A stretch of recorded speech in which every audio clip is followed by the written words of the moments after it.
bien, Natalia. C'est grand jour. Fedor Fedorovitch, vous n'imaginez pas comme je suis heureuse. Le passeport, il a fini par arriver. J'ai cru que je ne vivrais jamais ce moment. Vous n'aviez pas la foi, Natalia.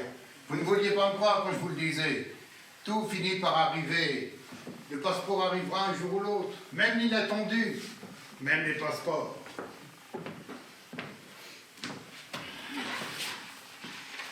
Alors.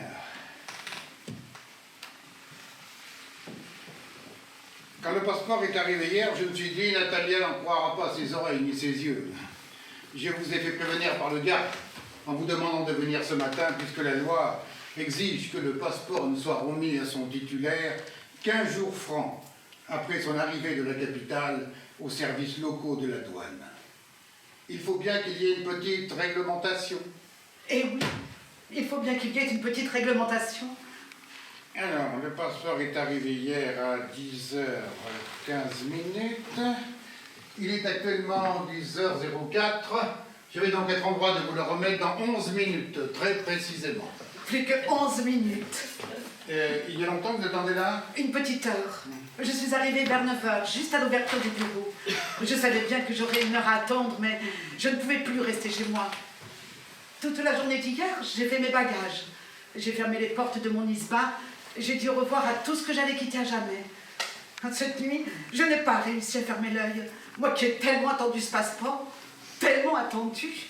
Quelquefois, je me demande où j'ai ainsi trouvé la force d'attendre. Mais maintenant, j'ai hâte. J'ai hâte que toute histoire soit finie. Plus que 9 minutes. Vous avez attendu ce passeport combien de temps, Natalia? 25 ans. Vous le savez bien, Fedor Fedorovitch. 25 ans. Maintenant qu'il est arrivé, je crois que je n'aurais pas pu attendre un instant de plus. Oui, 25 ans, c'est vrai. C'est le délai moyen pour les tout petits propriétaires. Vous n'avez pas été favorisé, mais vous n'avez pas été défavorisé. C'est d'ailleurs moi, votre ami, qui ai instruit votre dossier et qui l'ai suivi de bout en bout. Vous aviez de beaux cheveux noirs, Fedor Fedorovitch. Vous aviez de bien beaux cheveux noirs. Et pourquoi revenir sur le passé? J'avais été nommé depuis 2 ou 3 ans à peine dans ce petit poste frontière, là, et je prenais pension chez la vieille Sora. Hein? Mais c'est là que nous nous sommes rencontrés. Et c'est ce qui a fait que j'ai décidé de partir. Oui, écoutez, ne parlons plus du passé. Je sais que vous êtes heureuse. Dans quelques instants, vous allez vous retrouver à quelques kilomètres de la frontière, mais de l'autre côté, en Pologne, dans ce petit village où habite votre sœur. Comment s'appelle-t-elle déjà? Ah oui, Masha Ivanovna. Je me retrouverai chez ses enfants, car ma sœur est morte depuis plus de 20 ans, Fedor Fedorovitch. Ah, je vous prie de m'excuser, j'avais complètement oublié, je suis vraiment confus. Tout ce temps a passé si vite. J'étais institutrice dans la petite école qui a fermé maintenant. J'avais des cheveux blonds, comme vous aviez ces beaux cheveux noirs. Nous prenons pension chez cette adorable vieille dame, Sora. Je n'oublierai jamais ce premier hiver, ce premier printemps. La neige était bleue à force d'être blanche. Le ciel était blanc et parfois noir. L'air était aussi coupant que le verre. Quand vint le dégel, et alors que la terre se transformait en flot de boue, avant que ne vienne l'explosion des fleurs, on put voir les paysans jucher sur le toit de leur maison, faire tomber la neige glacée dans les chemins, à grands coups de pioche et de pelle. Oh, c'était vraiment drôle. Tous ces gens juchaient sur le toit de leur maison et qui s'agitaient comme des diables en chantant des chansons et des cantiques dans de véritables nuages de neige. Oh, j'en ai encore. Et la nuit venue, qui tombait encore très vite. Après avoir mangé une bonne soupe et des concombres, nous buvions du café brûlant et nous bavardions dans la salle basse, autour du grand poêle, jusqu'au jour. Écoutez, j'ai horreur d'entendre cette histoire, Natalia. Plus que 3 minutes. 3 minutes, heureusement. Et vous serez en route vers la frontière. 4 mois, je crois, après que nous eussions fait connaissance. Alors que vous tendiez votre main vers le poêle pour la chauffer, je pris cette main et je la pressai contre ma joue. Le lendemain même, vous avez quitté la pension et moi, j'ai décidé de quitter la Russie et d'aller de l'autre côté de la frontière, à quelques kilomètres, retrouver ma sœur qui venait de s'y marier. J'étais un homme austère, Natalia. Votre main contre ma joue, ce n'était pas un grand péché. Il ne s'agit pas de la main, de la joue, ce n'est pas cela qui compte, c'est l'intention. C'est ce que l'âme met dans un tel geste. J'étais un homme austère, je le suis resté. J'avais à peine 18 ans. Il faut croire que j'étais bien romanesque. En tout cas, j'ai décidé à l'instant de partir. Je suis venue vous voir dans ce même bureau. Oui, mais j'étais alors à cette petite table-là. Et j'ai demandé mon passeport. Et vous avez dû renouveler votre demande dans l'année. Oui, parce que votre père, qui vivait en sauvage dans son isba avec ses poules, est décédé des suites, je suppose, de l'imprégnation alcoolique. Et vous avez donc changé d'adresse, étant revenu habiter la ferme après qu'il fut mort. Oui, j'ai renouvelé ma demande en juin. Et depuis ce temps-là, j'ai attendu que vienne pour moi le moment de partir. J'ai tout fait en Russie. Je n'aurais pas pu respirer un jour de plus. Vous y avez cependant respiré 25 ans.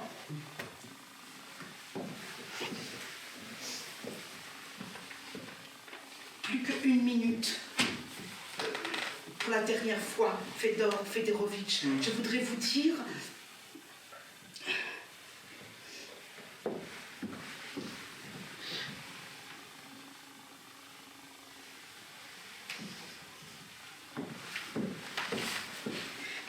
Tenez, Fedor Fedorovitch, c'est pour vous.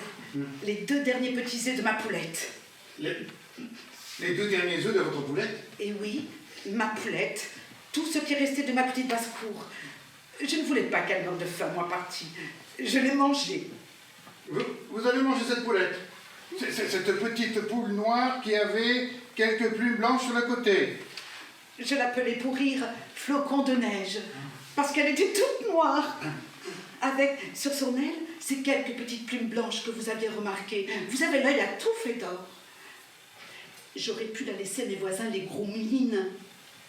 Mais vous savez combien ils sont cruels envers les animaux. Leurs vaches ne sont que des cerceaux montés sur 4 pattes. Leurs chats famines, leurs poules sont des taupe de plumes ébouriffées. Hier après-midi, je leur ai donné mes quelques meubles et le contenu de mon armoire. Mais je n'ai pas pu résoudre à leur abandonner Flocon de neige. Je lui ai demandé pardon dans mon cœur. Je l'ai saignée, je l'ai fait rôtir et je l'ai mangée. Je vous dirais même que si petite qu'elle était, elle s'est trouvée encore trop grosse pour moi. Mais je ne voulais qu'il ne reste rien que les os. Et je me suis contrainte à la finir. Ouf, je crois que j'ai mangé pour 3 jours. Le matin, elle avait pondu ses 2 derniers œufs. Et je pensais que ça vous ferait plaisir de les avoir. Nathalie, est-ce que vous ne seriez pas devenue folle? Que voulez-vous dire? Folle alliée. Mais vous m'effrayez, je ne vous comprends pas. Natalia!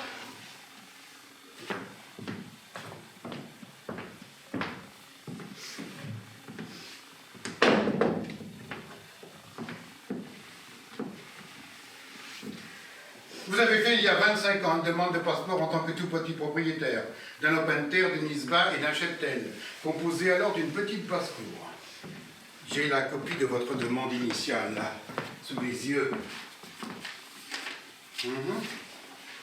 La voici.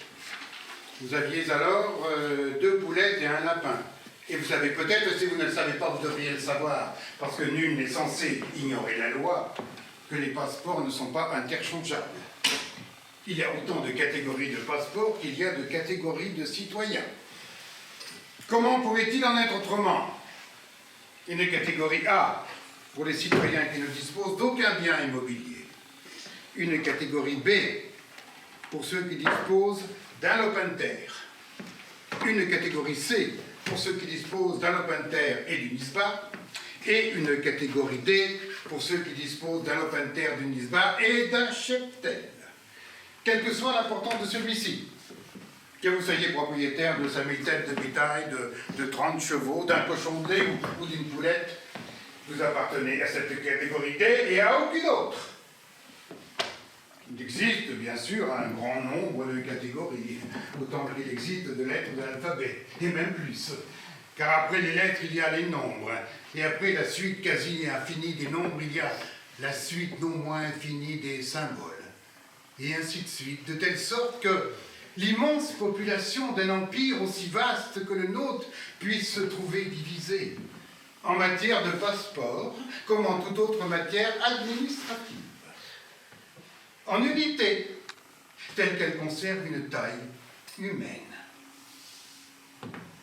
Cette classification extrêmement précise n'a donc pas pour but de contrarier le citoyen, de compliquer ses démarches, tout au contraire.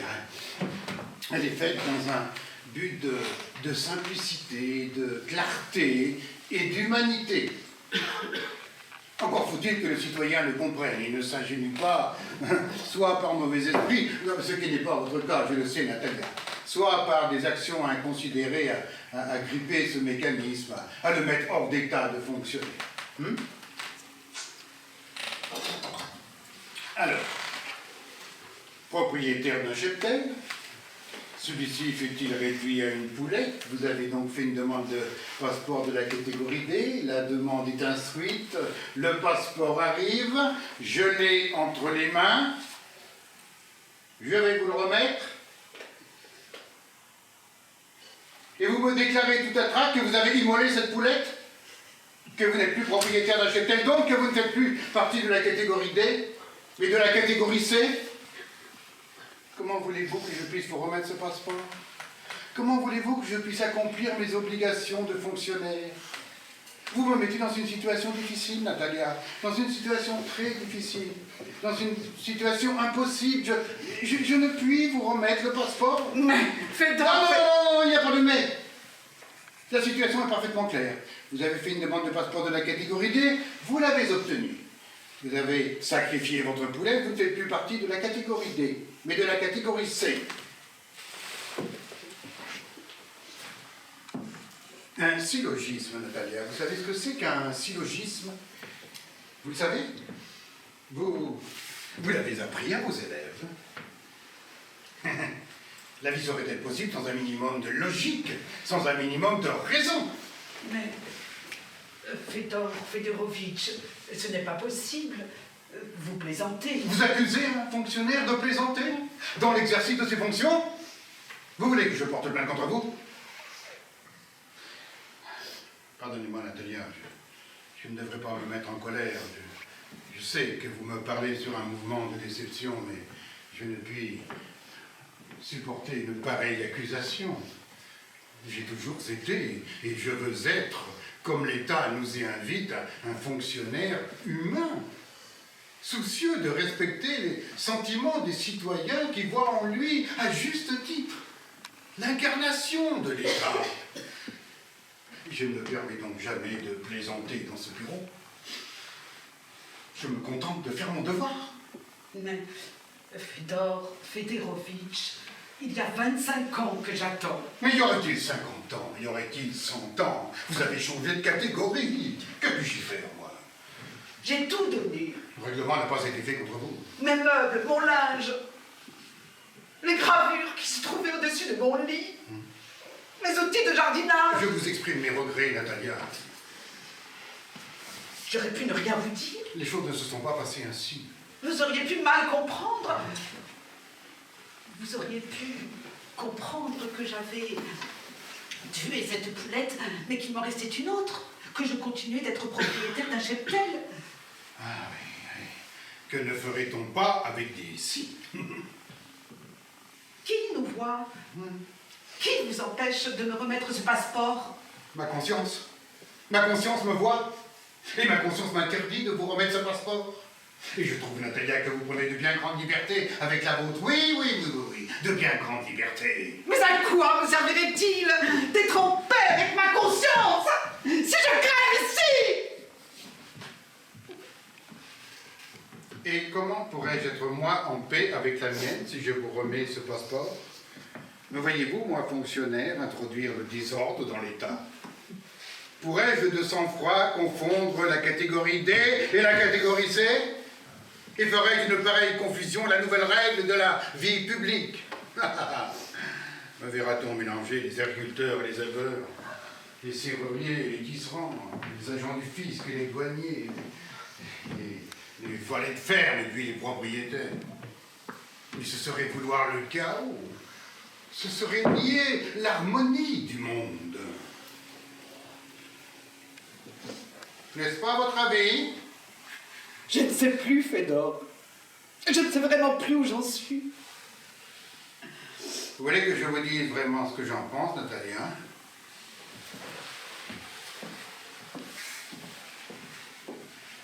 Dites tout ce que vous voulez.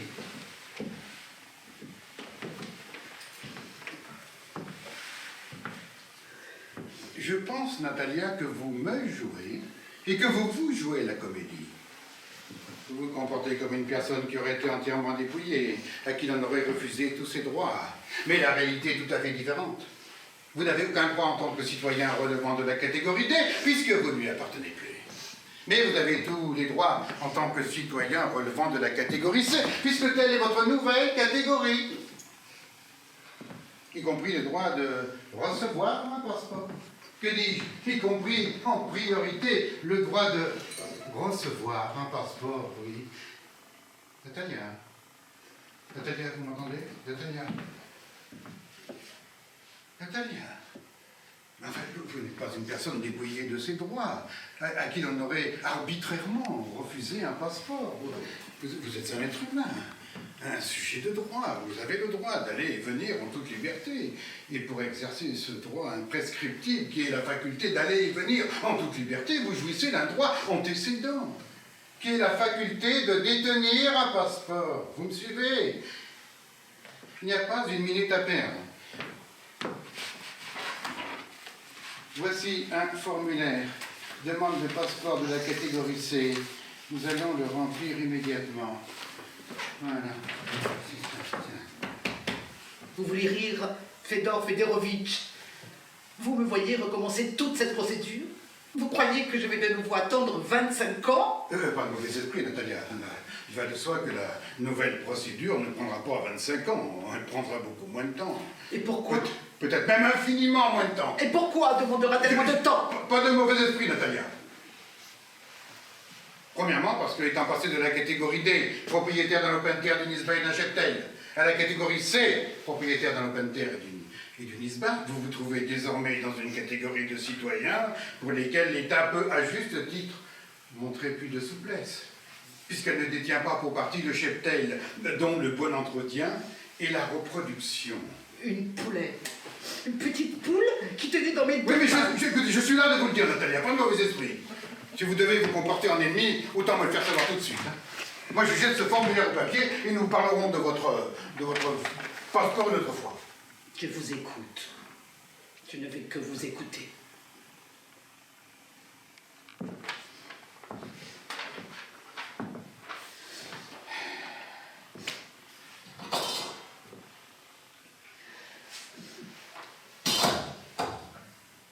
Je disais donc que, n'étant plus au nombre de ceux qui détiennent en partie le cheptel, dont le bon entretien et la reproduction sont d'une importance capitale pour l'État, celui-ci peut donc faire preuve à votre égard d'une souplesse encore plus grande. Deuxièmement, et par voie de conséquence, ayant été jugé apte à recevoir un passeport afférent à la catégorie D, vous devriez, sans l'ombre d'un problème, être jugé apte à recevoir un passeport afférent à la catégorie C.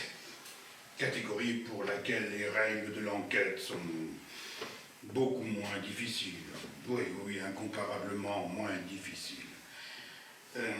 Si vous voulez connaître mon sentiment, Natalia, moi, je vous dirais que, pour ma part, il ne s'agit pas d'une demande nouvelle, mais d'une simple régularisation. Oui, vraiment, d'une simple régularisation. Une simple régularisation. Oui, toute simple, une petite régularisation.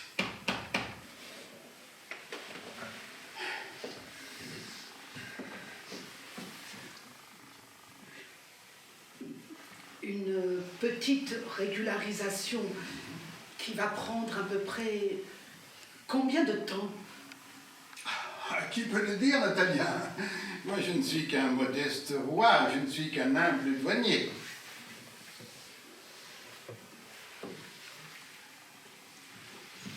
Vous avez bien une idée votre expérience, vous avez bien une petite idée? Eh bien, disons, je ne voudrais pas trop m'avancer, là. Mais je puis vous dire que je ferai tout mon possible, absolument tout mon possible. Je connais vos problèmes, Natalia. Je suis extrêmement sensible à vos problèmes, alors ne vous inquiétez pas et puis faites-moi confiance. Je vous remercie, Fedor Fedorovitch. Je sais combien vous êtes sensible à mes problèmes depuis très longtemps. Je pourrais même dire depuis toujours. Mais j'aimerais bien que vous puissiez m'indiquer un délai, puisque vous pensez que les choses iront vite. Je ne puis attendre là avec mes valises. Il faut que je prenne certaines dispositions. Eh bien, disons un maximum de 4 ou 5 ans. Enfin, un grand maximum, en mettant vraiment les choses au pire, et peut-être moins, peut-être 3 ans et demi. Mais écoutez, je ne voudrais pas vous dorer la pilule. Hein. Et j'en prends l'engagement sur la mémoire de ma mère. Pas plus de 4 ans, croyez-moi, Natalia, pas plus de 4 ans. 4 ans? Mais où serais-je, moi, dans 4 ans? Et où en serais-je, moi?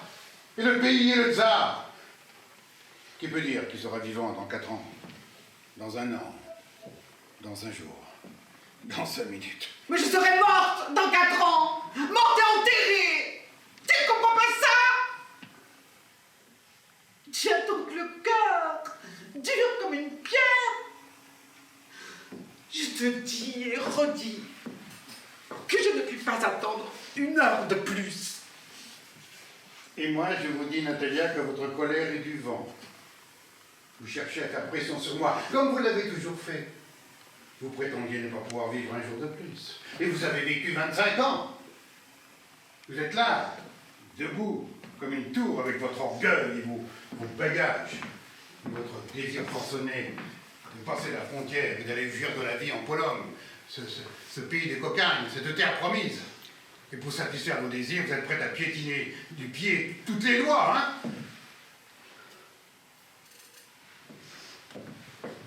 Je ne veux plus vous répondre.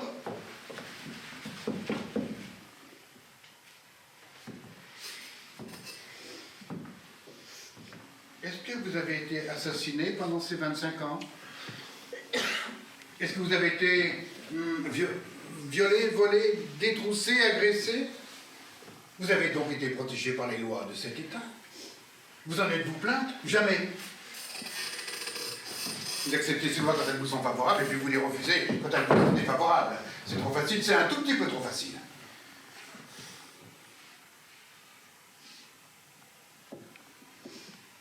Je suis idiote.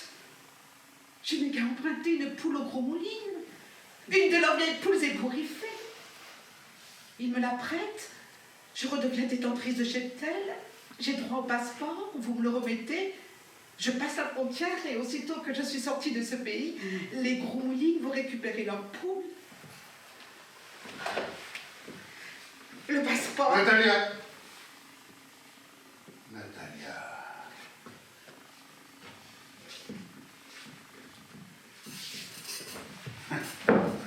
Vous croyez Fedor Fedorovitch capable de se prêter à une pareille imagination?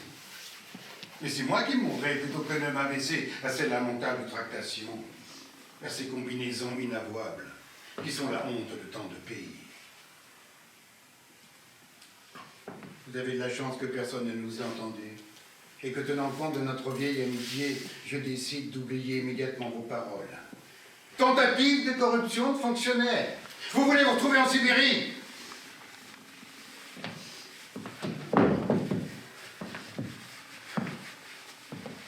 Arrêtez de vous agiter comme ça, arrêtez de vous gratter si vous avez... C'est une puce. Une puce. Une puce, oui. J'ai dû l'attraper à l'instant. Je suis au regret, Natalia, j'ai mis une puce dans cette locaux. Je l'aurais donc apporté de chez moi. C'est la saison. Les beaux jours revenant, on peut en attraper une.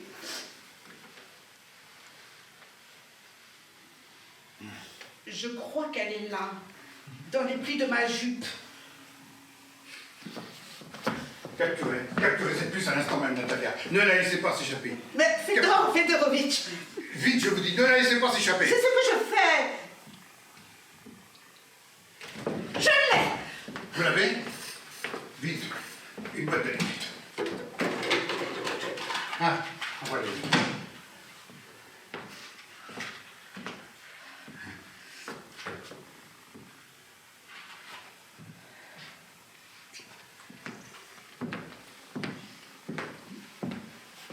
Natalia Ivanovna, je vais vous remettre votre passeport.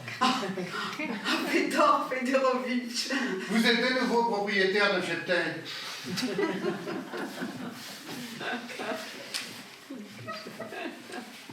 Natalia Ivanovna, propriétaire d'un lopin de terre, d'une isba et d'un cheptel catégorie D, demande d'un passeport de catégorie D effectué le 13 juin 1871, instruite selon les lois et les règlements en vigueur. Passeport parvenu à nous, le chef du bureau local de la douane, le 24 mai 1896. Délai d'un jour franc prescrit par la réglementation observée. La loi me fait donc obligation de vous remettre en main propre le document. Approchez. Une puce. Une simple puce. Ah oui, mais nul ne pourra dire que vous ayez fait l'objet d'un traitement de faveur, Natalia. Non, nul ne pourra jamais prétendre cela. Et nul ne pourra dire non plus que vous avez été défavorisé et que j'ai appliqué à votre encontre les règlements d'une manière restrictive. En bon fonctionnaire, j'applique la loi. Toute la loi. Rien que la loi. Alors, qu'est-ce que le cheptel là? Qu'est-ce que le cheptel? Alors, non, c'est pas là. Attendez. L'ensemble. Voilà, l'ensemble des animaux vivant sur la ferme ou sur l'exploitation agricole, à l'exception des animaux de compagnie, chiens et chats. Cette puce vivait-elle sur votre petite propriété? Bah oui. Est-elle un animal? Bah oui. Est-elle un animal de compagnie, chien ou chat? Non. Non. Au terme de cette définition irréfutable, elle fait donc partie du cheptel. Natalia Ivanovna, voici votre passeport. Vous aurez fait cela pour moi, Fedor Fedorovitch. Je ne pourrai jamais l'oublier. Ah, mais je n'ai rien fait de spécial pour vous, Natalia. Je n'ai fait qu'appliquer le règlement, comme j'aurais fait pour n'importe qui. Je vous remercie quand même. Je penserai à vous chaque soir. Je vous en prie, Natalia. Votre dossier n'est pas le seul où nous ayons à nous occuper. Alors voici votre passeport. Je vous demanderai de venir me signer une décharge. Voilà.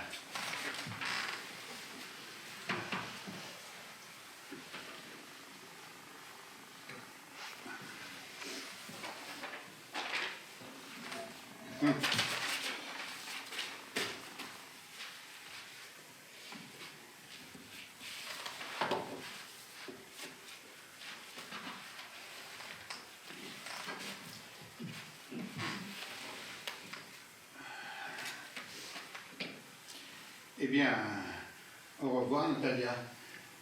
Faites un bon voyage et vivez des jours heureux là-bas en Pologne. Au revoir et bonne chance.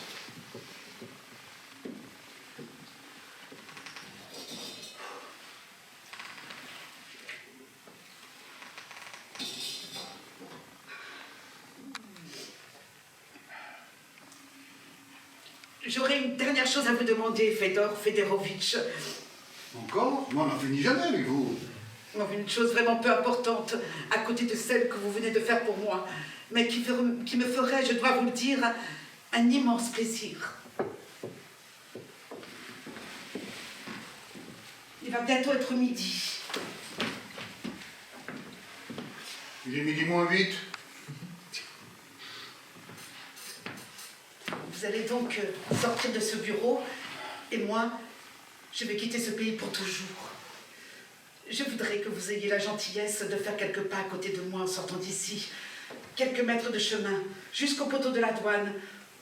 Pas même 100 mètres, 50 mètres à peine, avant que je ne sois passé de l'autre côté et définitivement séparé de vous. La dernière promenade que nous avons faite ensemble, je sais que vous ne voulez pas vous en souvenir.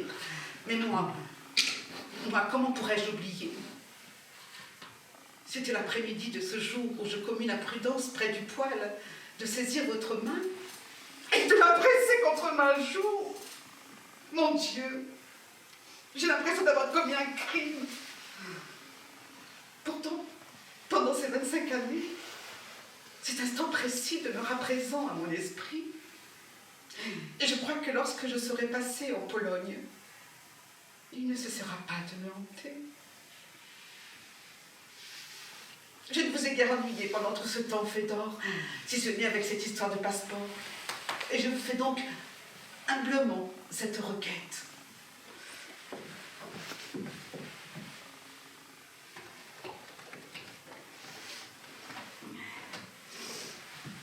Prenez une part de mon bagage. Prenez mon bras et faites avec moi ces quelques pas jusqu'à la frontière, à côté de moi, avec moi.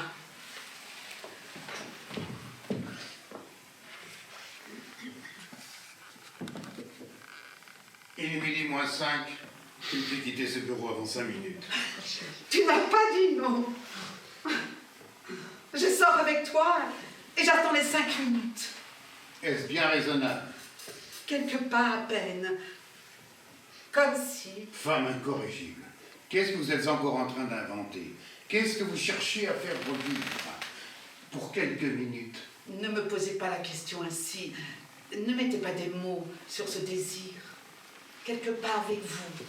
Justement, parce qu'il ne s'agit que de quelques minutes, quelques pas à peine. Dans la rue, dans ce chemin. Vous feriez mieux de laisser le passé là où il est. Vous ne savez pas que c'est le diable. Ne soyez pas brutal, Fédor Fédorovitch. Vous savez qu'il ne s'agit pas même du passé. À peine d'un rêve. D'un rêve de la jeune fille que j'étais. De la jeune fille que vous me semblez toujours être restée, malgré quelques cheveux gris, quelques cheveux blancs, quelques rides. Enfin, une jeune fille jusqu'au fond de l'âme, oui. Ne dites pas non. Enfin, je ne veux pas gâcher un si beau jour. Bon, partons. Mais, c'est qu'il me reste encore 3 minutes. Je ne puis sortir avant d'avoir vu les 2 aiguilles se confondre sur le chiffre 12. Je suis désolé, Natalia, je ne puis sortir. Encore 3 minutes de travail.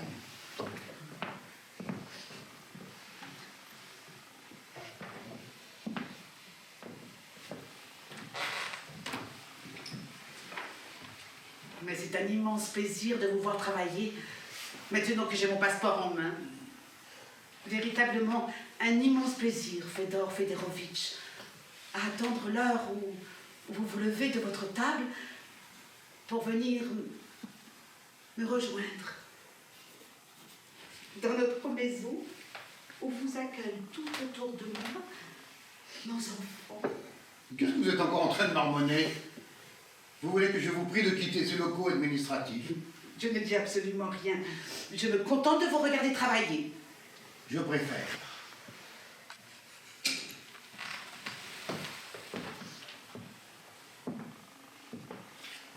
Midi moins 2.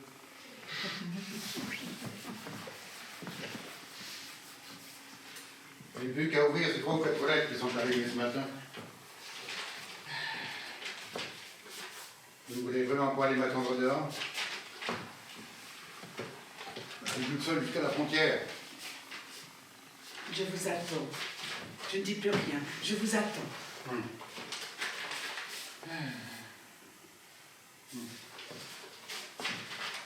Encore 1 minute. Alors, cette grande enveloppe ne m'aide rien qui vaille. J'ai bien envie de partir avec vous et de la décacheter cet après-midi. Non, non, je vous prie, Fédor. Ne dérobez pas une minute de votre précieux temps à l'État pour me l'offrir. Je suis trop heureuse de vous voir accomplir votre travail jusqu'au bout. Vous plaisantez, mais... Pas le moins du monde. Je vous regarde travailler. Dans quelques secondes, vous allez faire quelques pas avec moi. J'ai mon passeport en main. Et dans 20 minutes tout au plus, j'aurai franchi la frontière et me trouverai en Pologne. Je crois que je vis vraiment le moment le plus intense de ma vie. Bien. Vous ne voulez pas aller m'attendre dehors? Vous me laissez le temps de décacheter cette enveloppe. J'en prends connaissance et nous partons.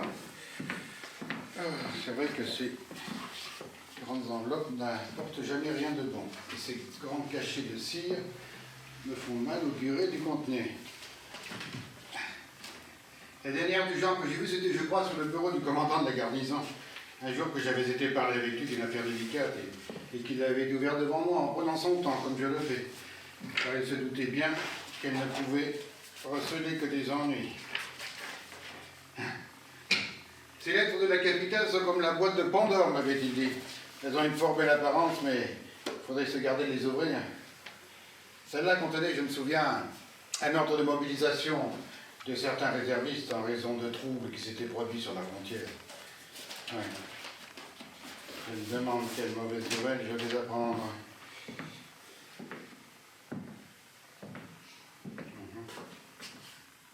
Ah, mais tout ceci a l'air de vous laisser complètement indifférente, Natalia. Oui, totalement indifférente. Oui. Mais vous prétendez que vous êtes encore ici, mais vous êtes déjà de l'autre côté, hein, là-bas en Pologne. Vous vous moquez pas mal de ce qui peut arriver à ce pays. Pas du tout. Mon esprit, c'est vrai, est déjà de l'autre côté. Mais en même temps, il est ici, avec vous, Fédor. Ah oui, vous êtes comme les hommes du paradis, vous avez le don d'ubiquité. Peut-être même n'avez-vous jamais été une des créatures de ce monde. Peut-être même aurez-vous été l'un des anges du paradis.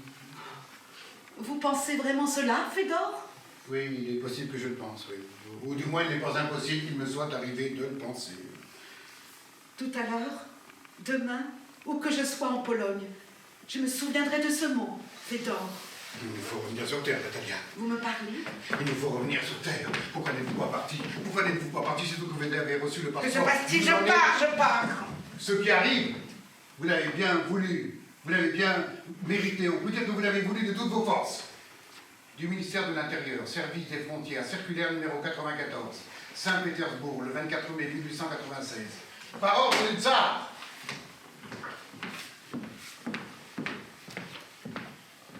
En raison de la pénurie d'aliments et de la disette qui afflige une grande partie du pays, les paysans et exploitants propriétaires de cheptels, morts ou vifs, de quelque nature que ce soit, sont assignés à résidence dans l'agglomération où ils sont domiciliés, afin de pouvoir être en mesure de répondre à toute réquisition qui pourrait leur être faite par l'autorité légitime. Cette mesure est applicable immédiatement et ne souffre aucune exception. Si, parmi les individus considérés, certains se trouvaient détenir des passeports, les autorisant à se déplacer d'une région à une autre sur le territoire national, et à plus forte raison à franchir les frontières de l'État, ces passeports leur seront immédiatement retirés. Ces instructions seront appliquées à l'instant même où elles seront reçues avec la plus grande fermeté et avec la